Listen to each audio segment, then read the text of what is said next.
Монгол улсын ерөнхийлөгчийн санаачлагаар төр мод аяны хүрээнд Баянгол дүүргийн цагдаагийн газар нь төрийн байгууллагуудтайгаа хамтран намрын мод тарих аяныг эхлүүлж байна.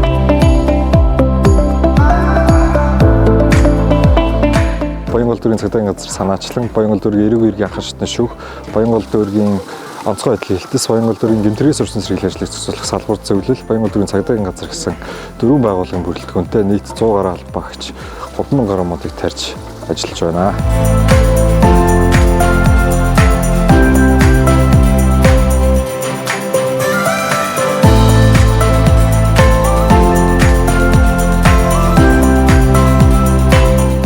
Энэхүү ажилд Баянгол дүүргийн төрийн байгууллагууд болох Баянгол дүүргийн эрүүгийн шүүх, гэмтрээс урьдчилан сэргийлэх ажлыг зохицуулах салбар зөвлөл, Баянгол дүүргийн онцгой байдал зэрэг төрийн байгууллагууд маань одоо хамтран оролцож байна.